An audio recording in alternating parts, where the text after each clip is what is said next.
Jaya Radha Madhava Kunja Bihari Jaya Radha.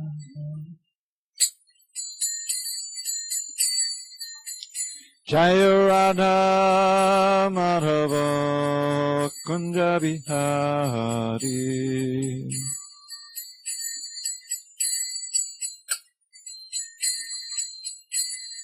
Gopijana Vallabha Girivardhari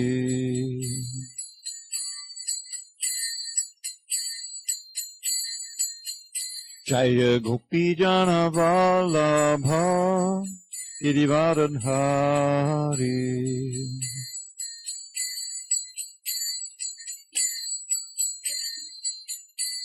Yashodanandana Brajajana Randana Yashodanandana Brajajana Randana Yamuna Tira Vanachari Yamuna Tira Vanachari Jaya Radha Madhava Kunja Bihari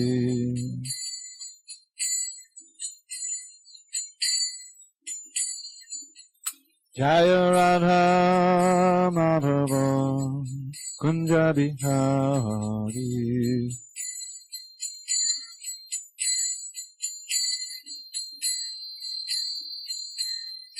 Jai Paramahamsa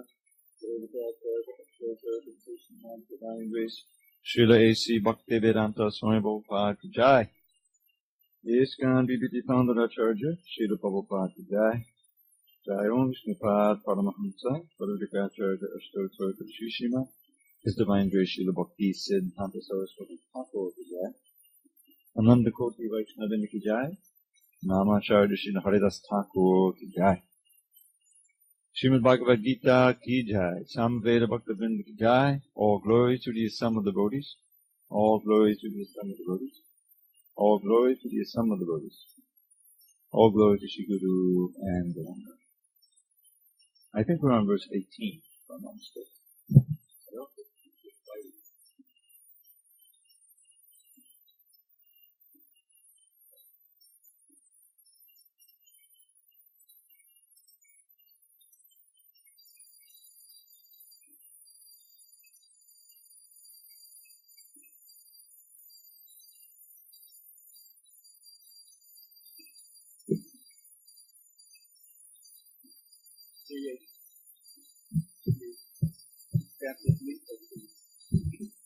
Okay. 156. Om Namo Bhagavate Vasudevaya. Om Namo Bhagavate Vasudevaya. Om Namo Bhagavate Vasudevaya.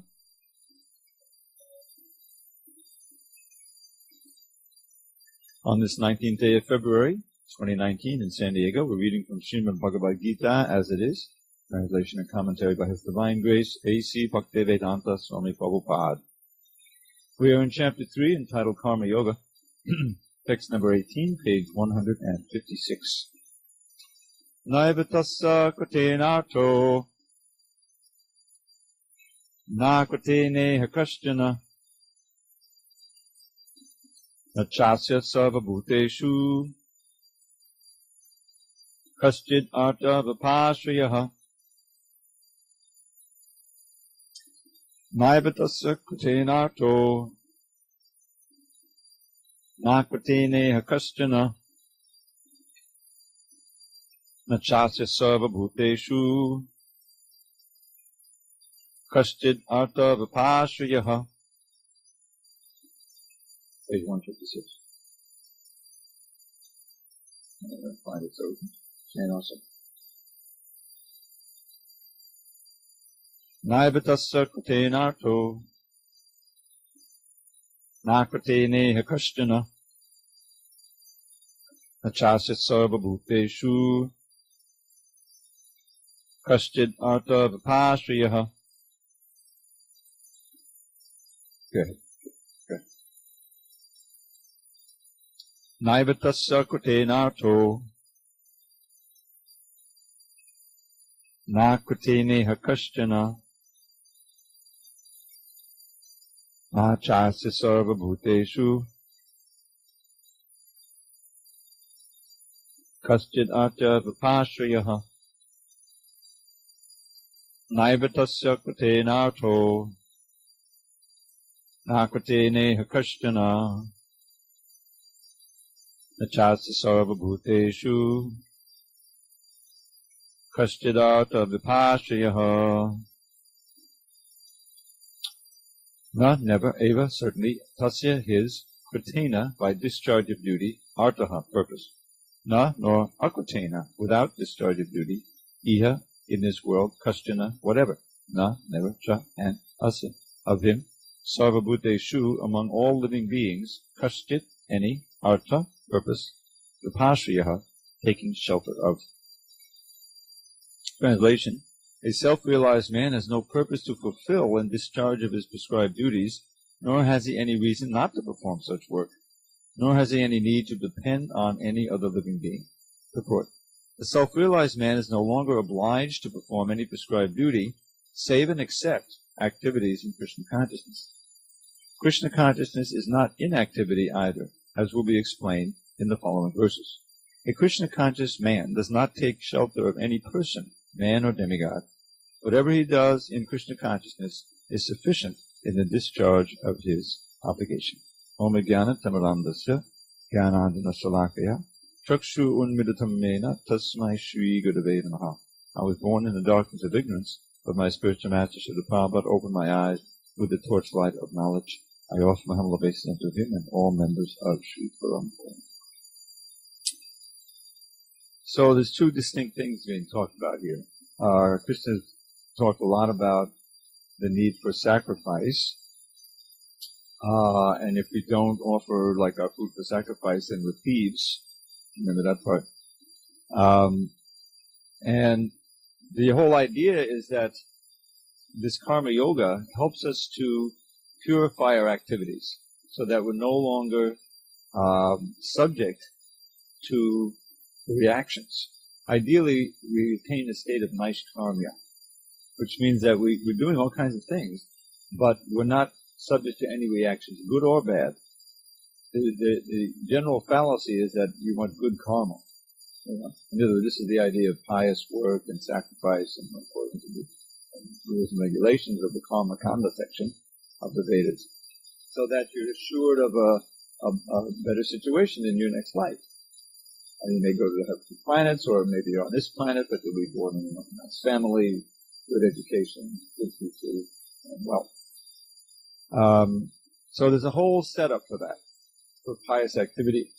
For instance, also for previous, your forefathers or ancestors, to make sure that they're okay, you have to offer the shraddha. You know about the shraddha, every Indian family has the shraddha. On certain days, I forget what day it is, you offer prasadam to them and prayers and all kinds of rituals so that they'll be helped.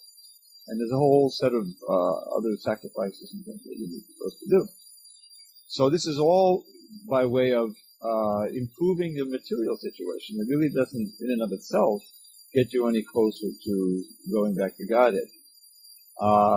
And it really is self-motivated. In other words, it's not in the realm of bhakti proper.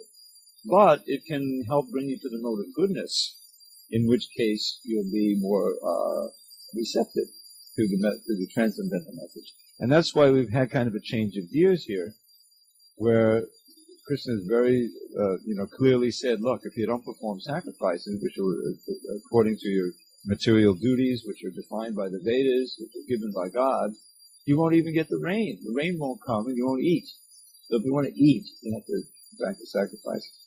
And one who does not, in text 16, one who does not follow this cycle of performing sacrifices to the gods, so they provide the rain and the sun and all of the things that you need to eat, Then agayor indriyarama. One is leading a life of sin and of sense gratification, and the life is wasted.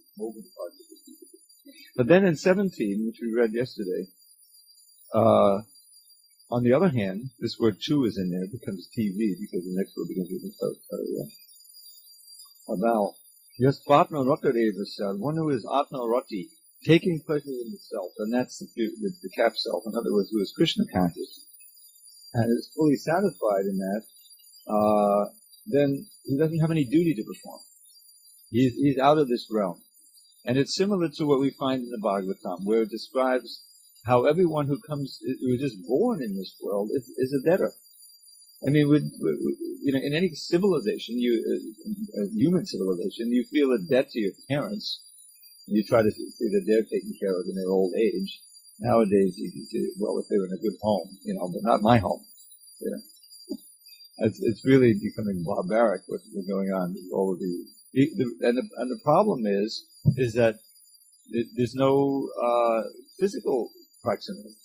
The kids will grow up, and because of the society we live in, they'll go off a million miles away, and it'll be the empty nest syndrome, where the parents now, the kids are gone and they're just getting older, and they're leading their own lives, and the parents become a big burden rather than respect. So there's this verse, Devarshi Bhuta Rinam Patrinam Natinkarona and Rinijura.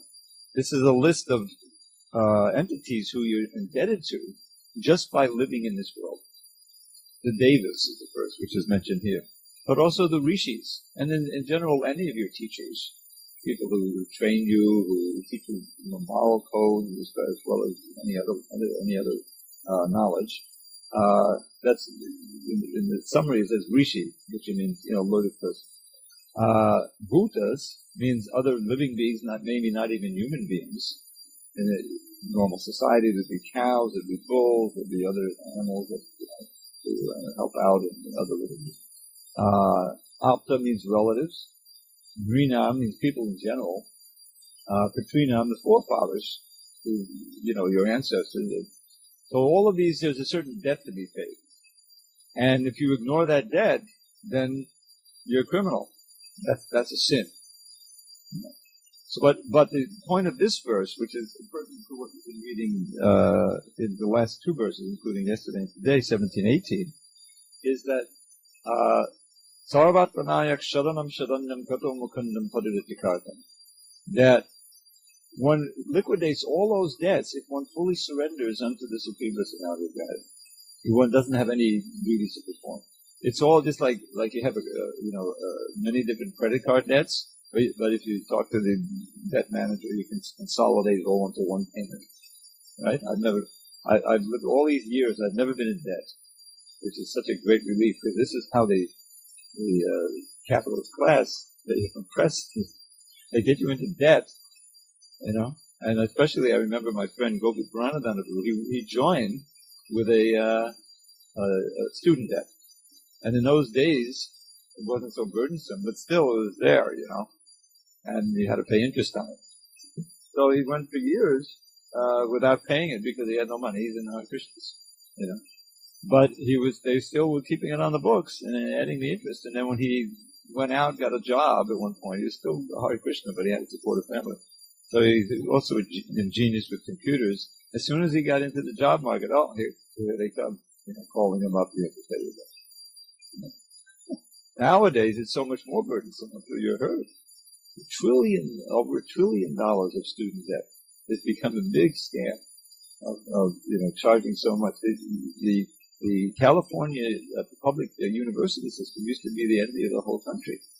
They had all, there was just minor fees you could go and get a good education at UCLA and other state universities.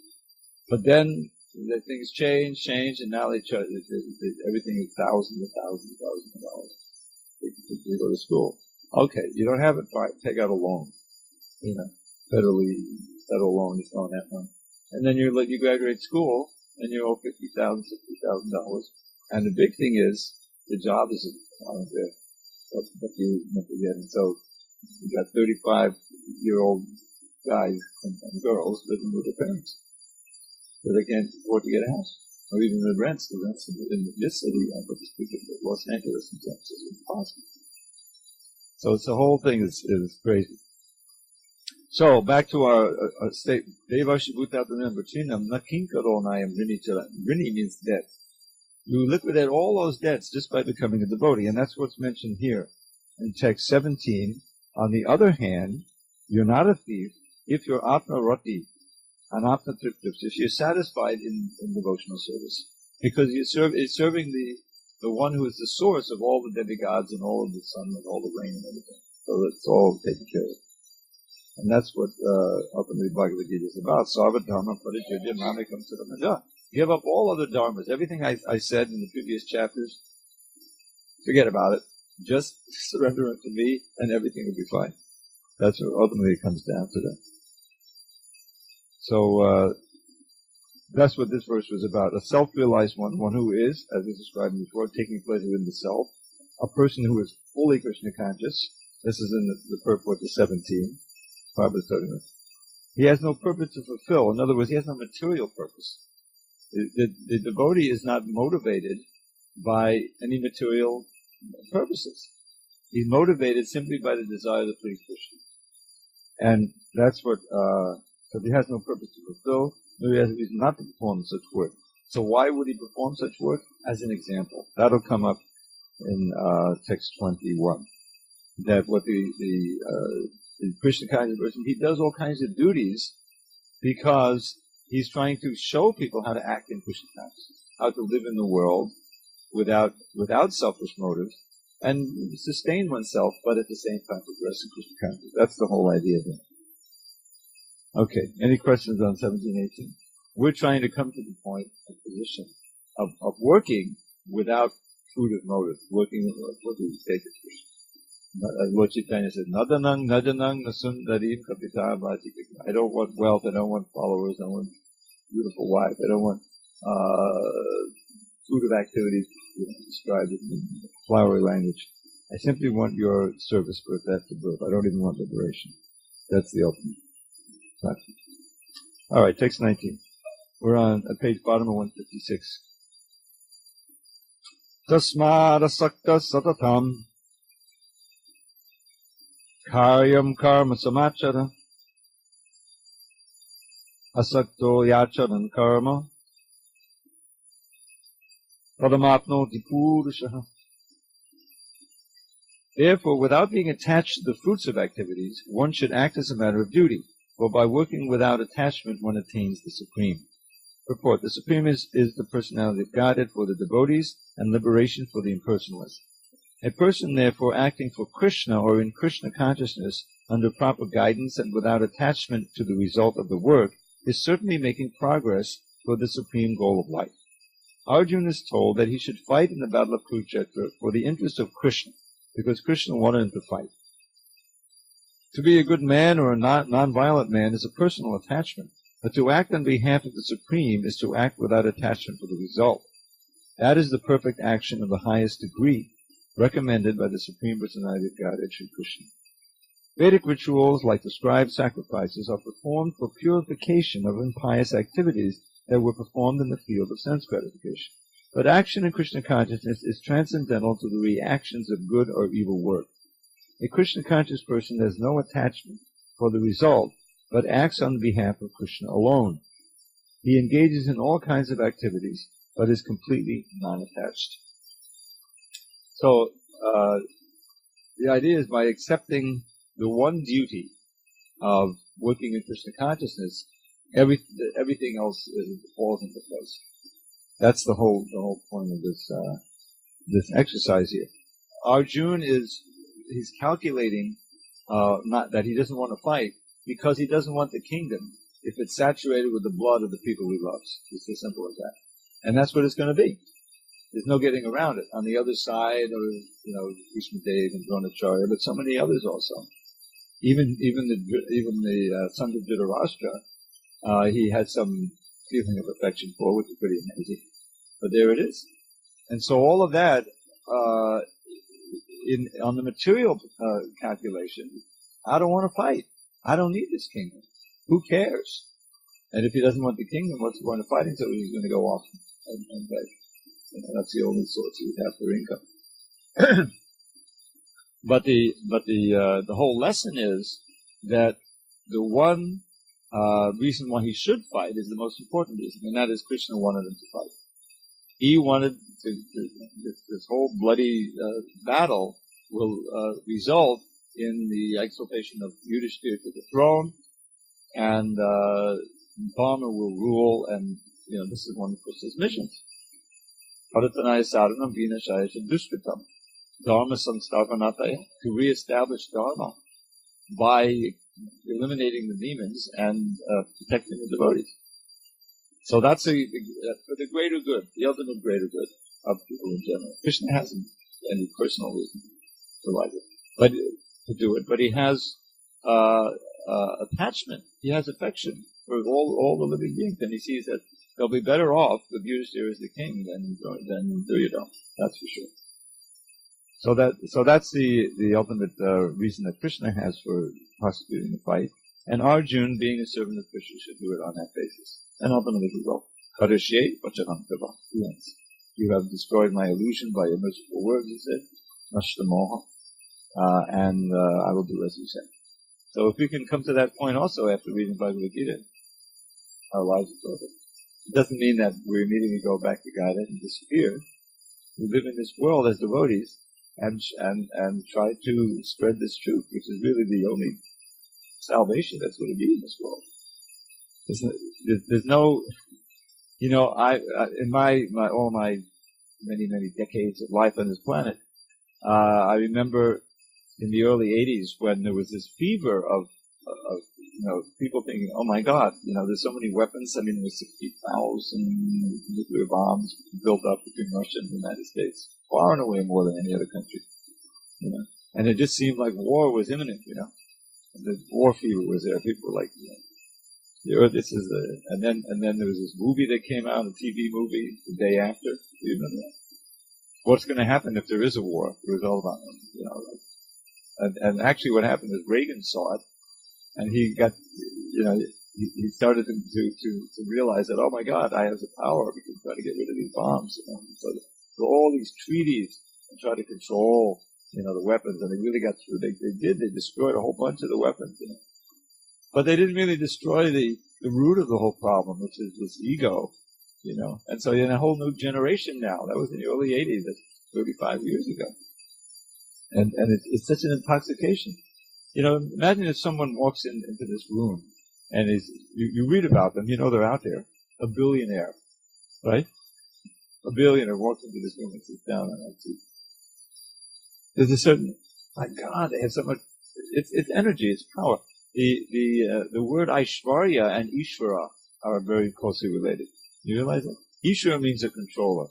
Aishwarya means the power of control, and it's come to mean money or wealth. It's obviously that there's an energy there. You can buy so many things. You can buy people to work for you.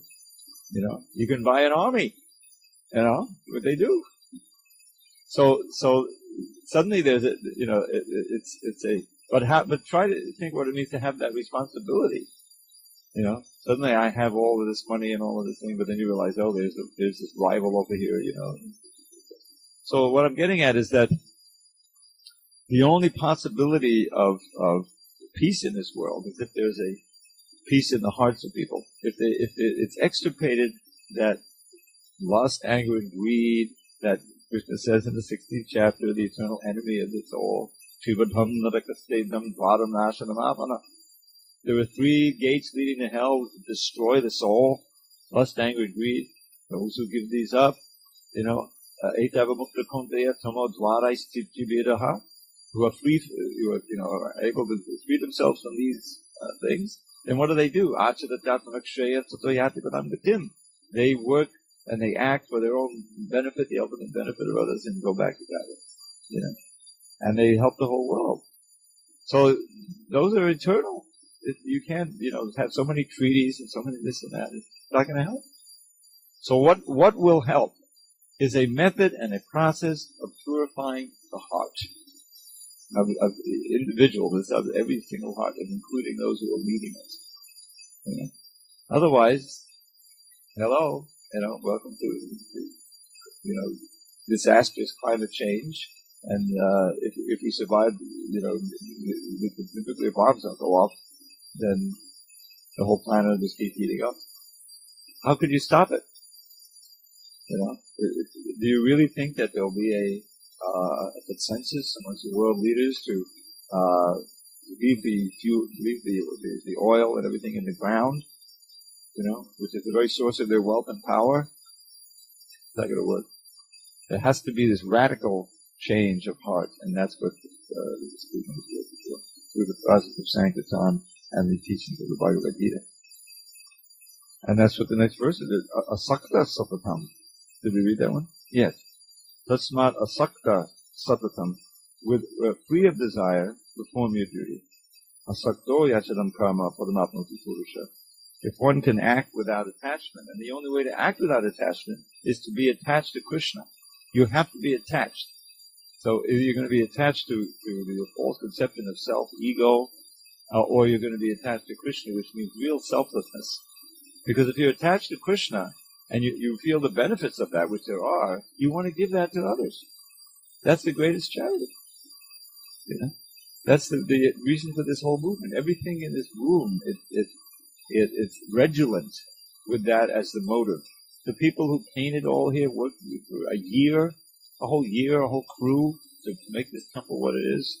We take it for granted, but we're really enjoying the fruits of so many devotees' devotional service. Guru Grai Maharaj, who left his body, he spent so many months and years, establishing the temple, building it up, and the pujaris and the cooks and everything. It's going on, right? Why? They're not doing it for some selfish motive. Where do you find that? You go down 50 feet and you got the pizza place. Nobody's working in there for God. Nobody's working in there for the benefit of the customers. You give them, no, it's all, the whole thing is passion. So, Prabhupada, it's revolutionary. The whole, philosophy and the whole way of life is revolutionary. But it's exactly what's needed. Without a revolution in spirit and consciousness, in individuals and especially the leaders, this is what this is all about. Who's going to lead the world? Krishna's concerned. Who's the king? Because everything flows from that. So, okay. Go ahead.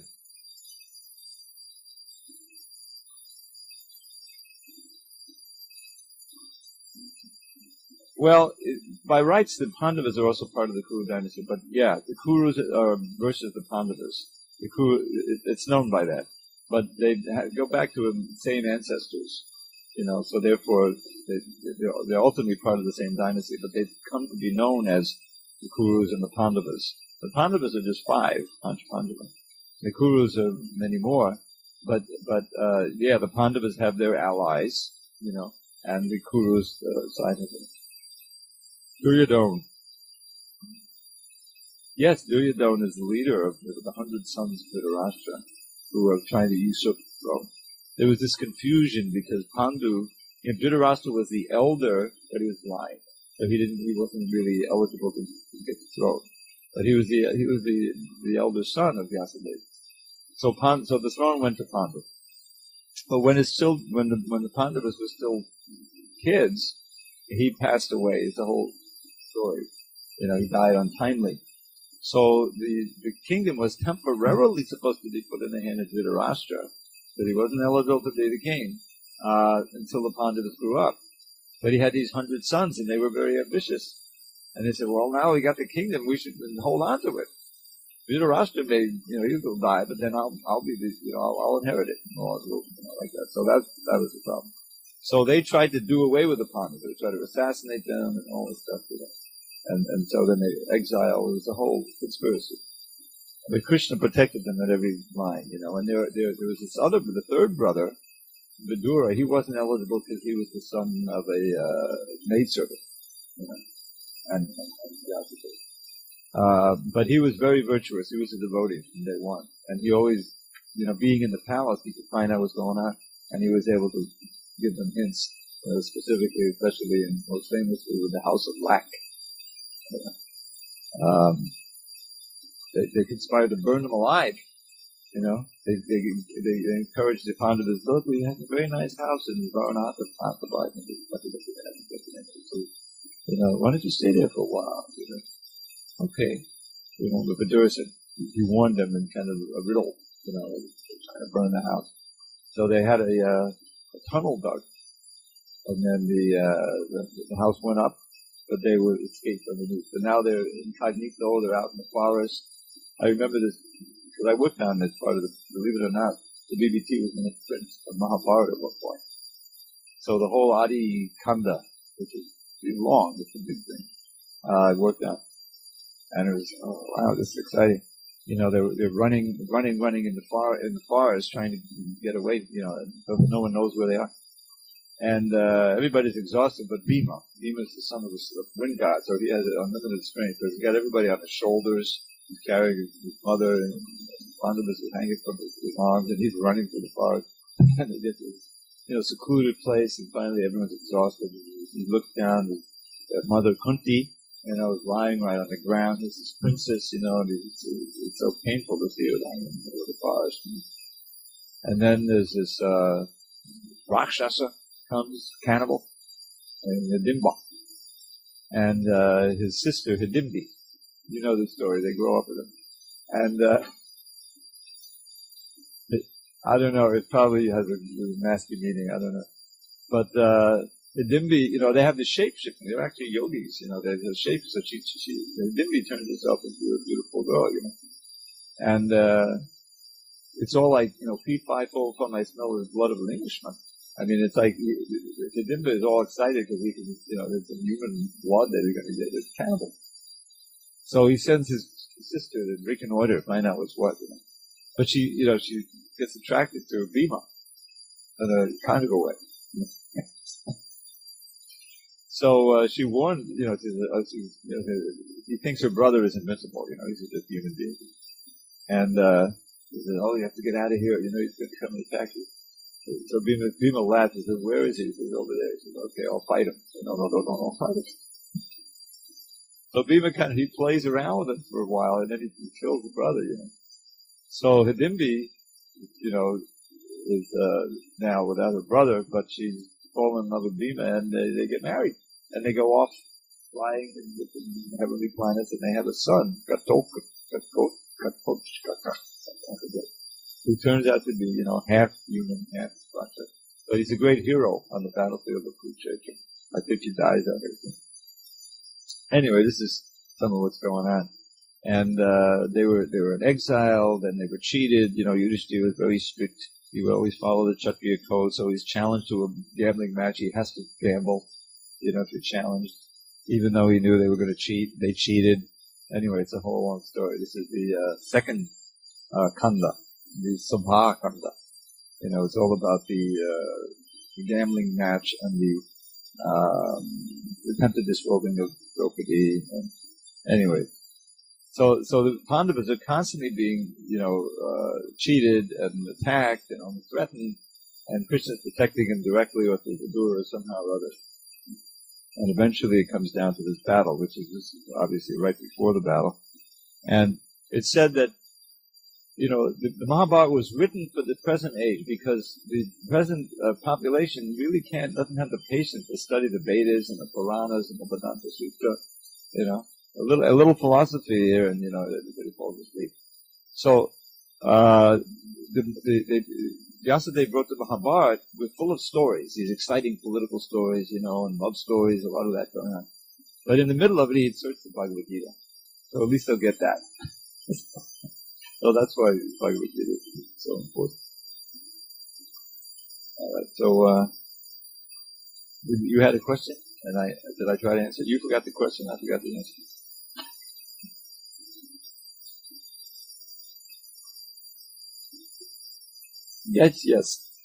Yes. The 100 sons will all be killed. No, the Pandavas are all saved. So, but on the Pandavas side, the big army is also destroyed. It's a huge conflict. And afterward, you find in the Srimad Bhagavatam, Yudhishthira, his heart is broken because he's also feeling, oh, this is, I fought for this kingdom, but look at this vast carnage that's taking place. Not just the human, the soldiers, but also the animals. They have all the horses and the elephants on there, and they've all been killed, it's bloodbath.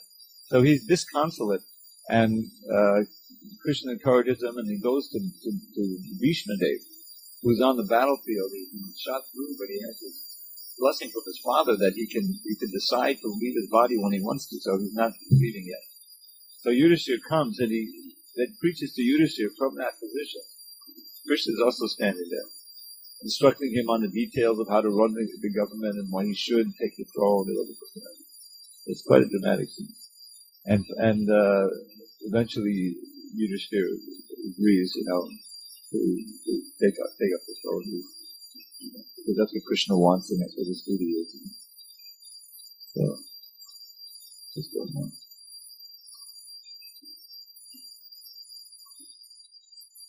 No. Well, the Gita really is taking place right before the battle.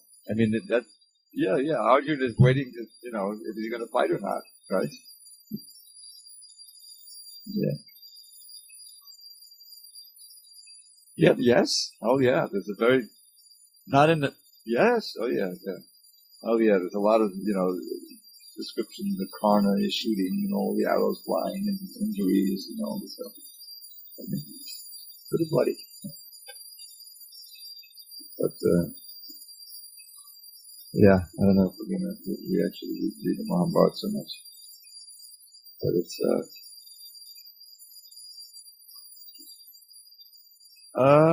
quite a few chapters. I mean, I have it if you were. Everything is available. We got the Mahabharata.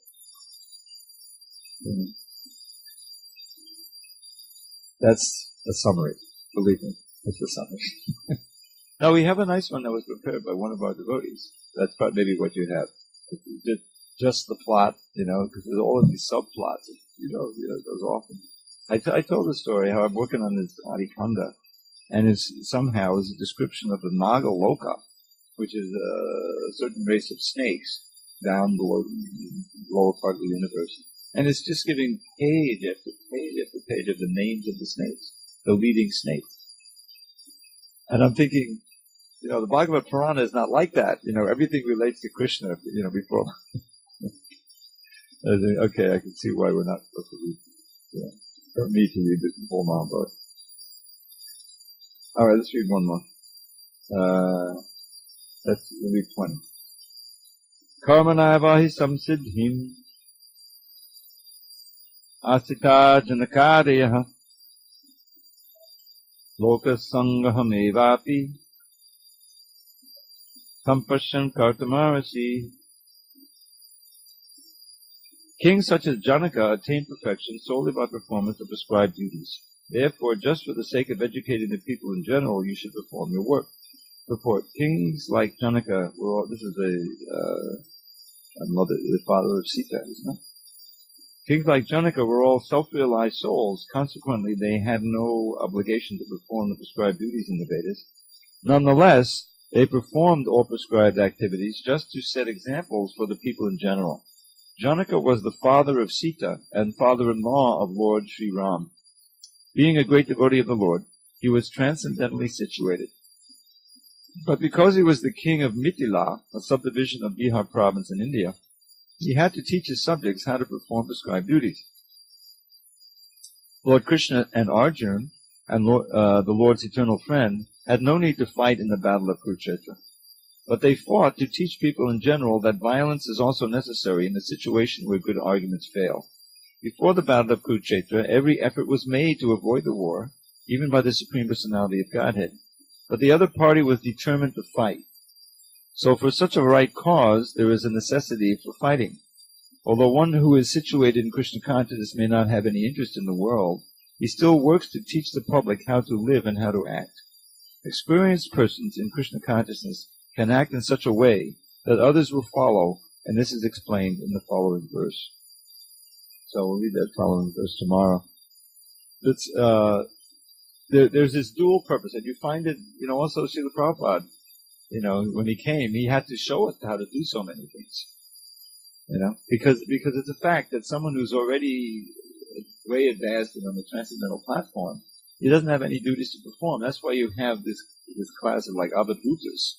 You read the life of Nityananda and says, really? I mean, it's not so much in the Chaitanya Charitamrita, but it's there.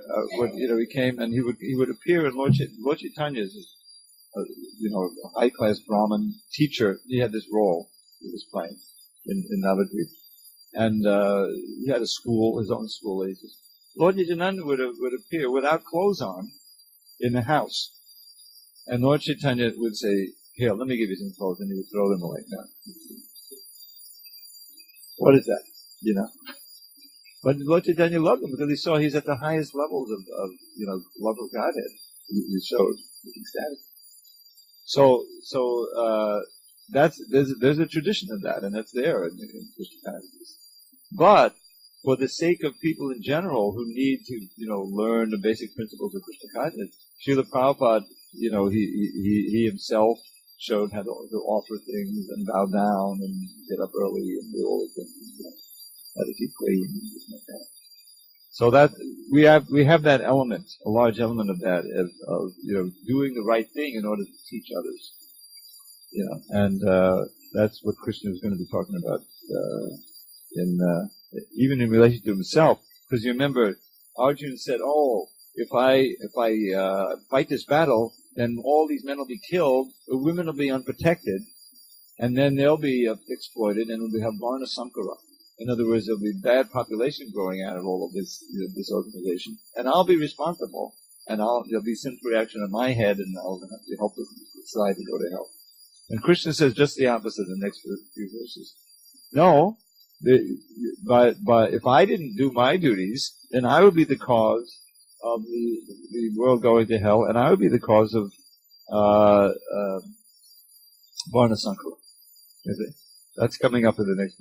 In other words, by doing your duty of fighting, you're upholding Dharma, and people in general will have that as an example. By going off, you're going to set a very bad, because you're like one of the leaders of the world. So this is a very important point. Will come up in the next text. Okay, we are in the middle of, I think, Pralambasara. One of my favorites. Krishna book. All right.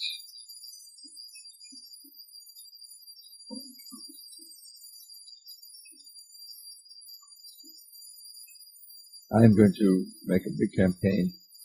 I guess it's too late for this year, but to actually have heat in the temple by the next winter. I think we have to recognize climate has changed, and right?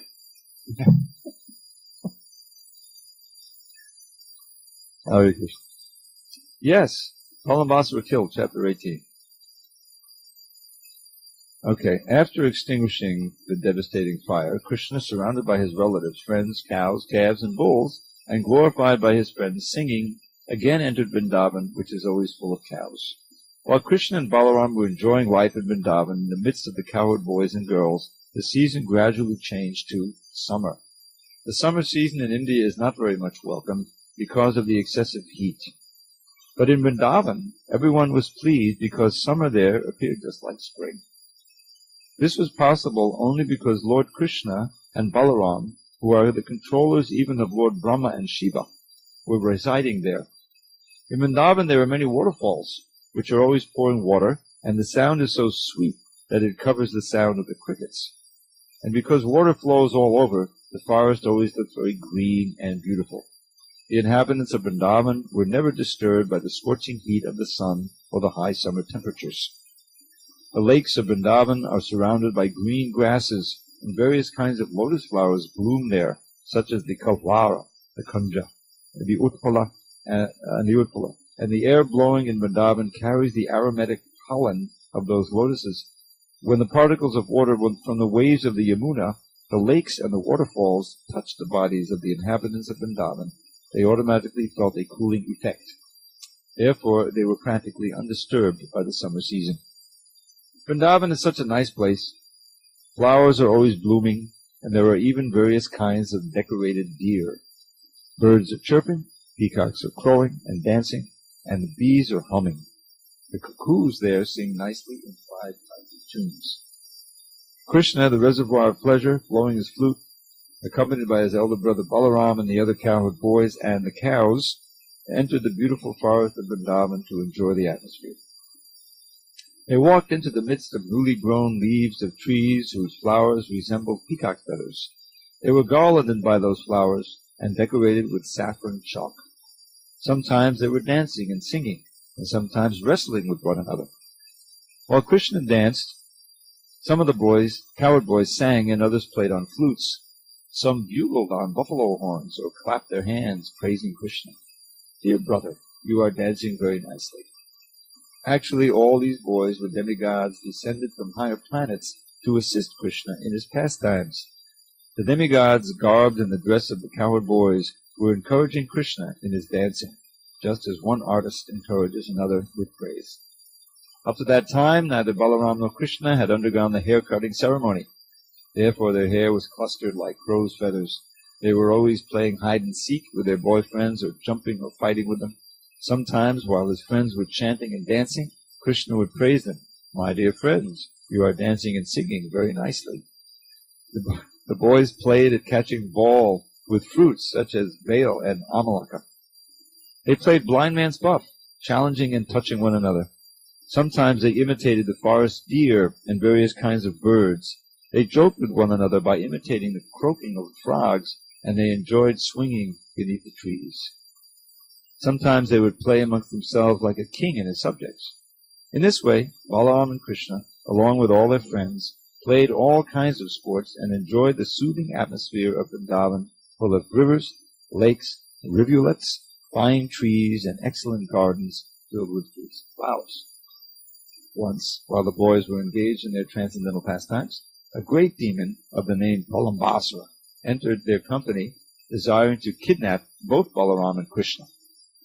Although Krishna was playing the part of a cowherd boy, as the Supreme Personality of Godhead, he could understand everything, past, present, and future. So when Palambasura entered their company, Krishna began to think how to kill the demon. But externally he received him as a friend. "Oh, my dear friend," he said, "it is very good that you have come to take part in our pastimes."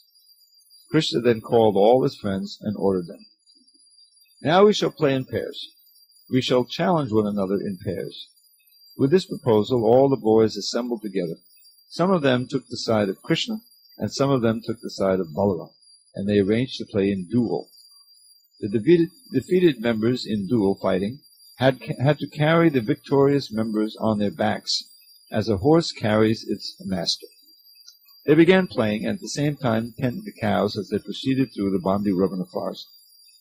The party of Balaram, accompanied by Sri Dama and Rishabha, came out victorious, and Krishna's party had to carry them on their backs through the Bandi Ravana forest. The Supreme Personality of Godhead, Krishna, being defeated, had to carry Sri Dama on his back, and Bhadrasen carried Rishabha. Imitating their play, Palambasura, who appeared there as a cowherd boy, carried Balaram on his back. Palambasura was the greatest of the demons, and he had calculated that Krishna was the most powerful of the cowherd boys. To avoid the company of Krishna, Palambasura had carried Balaram far away. The demon was undoubtedly very strong and powerful, but he was carrying Balaram, who was compared to a mountain. Therefore the demon began to feel the burden, and thus he assumed his real form. When he appeared in his real feature, he was decorated with a golden helmet and earrings, and looked just like a cloud with lightning carrying the moon. Balaram observed the demon's body, expanding up to the limits of the clouds, his eyes dazzling like blazing fire, and his mouth flashing with sharp teeth. At first Balaram was surprised by the demon's appearance, and he began to wonder, how is it that all of a sudden this carrier has changed in every way? But with a clear mind he could quickly understand that he was being carried away from his friends by a demon who intended to kill him.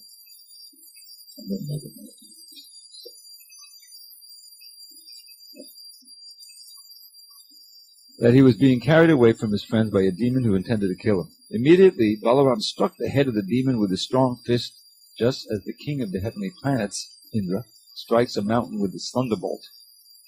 Stricken by the fist of Balaram, the demon fell down dead, just like a snake with a smashed head, and blood poured from his mouth. When the demon fell, he made a tremendous sound, and it sounded as if a great hill were falling upon, being struck by the thunderbolt of Indra. All the boys then rushed to the spot. Astonished by the ghastly scene, they began to praise Balaram with the words, "Sadhu, sadhu, well done, well done."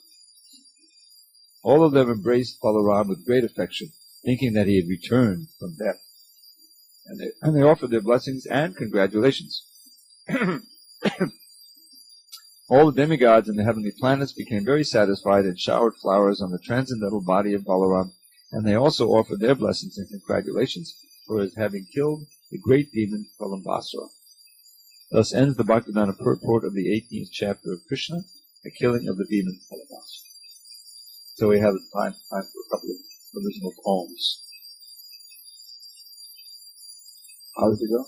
With lovely peacock plume upon his head, and fragrant flower placed upon each ear, he enters Braja's wood with graceful tread, a handsome dancing actor without peer. His golden yellow raiment brightly glows, the splendid garland reaches to his knees, and from his luscious lips the nectar flows that fills his flute with charming melody. As Krishna thus begins his blissful day, with coward friends who sing his glory sweet, he beautifies Vrindavan forest way with fine impressions of his lotus feet. And so then they enter into the forest, and then they start running. Krishna and Balaram are running ahead. "Let's go," said Krishna, "don't delay at all." And he and Balaram began to run ahead of all their coward friends who called, "Oh Krishna, Rama, let us join the fun." And off they ran to Braja's forest haunts to play in every bower, grove, and sward. The boys would tease their friend with playful taunts, forgetting his position as the Lord. Sri Krishna is inviting us as well to join him in his pastimes with enthrall. The wise heed Krishna when they hear him tell, "Let's go, my friends, do not delay at all." A special thrill in Braja's, for Krishna and his multitude of friends. Festival of joy each day would bring. A special thrill in Braja's verdant glens was riding with him high upon his spring. O Ujjvala, Sri Dhamma, Bhadrasane, just see Vrindavan's bountiful delights. The peacocks dance, the songbirds sweet refrain, the lakes and hills and other singing sights. All these make this the best place on the earth for us to play all day and herd the cows. Thus Krishna, in the mood of sportive mirth, enthused his friends while swinging from the house. And then finally, the sweetness of Sri Krishna's form beguiles, till sweeter is his face like autumn moon. But sweeter than the sweetest is his smile, whose luscious beauty makes the gopi swoon. Govinda's beauty captivates the doves, the swans, the deer, the cows, and every tree. Indeed, in Braja, every creature loves Sri Krishna and his bounty. That all-enchanting land is paradise, our home where we may dwell eternally. Most welcome there are those who pay the price, who learn to love Sri Krishna. Hare Krishna. All words.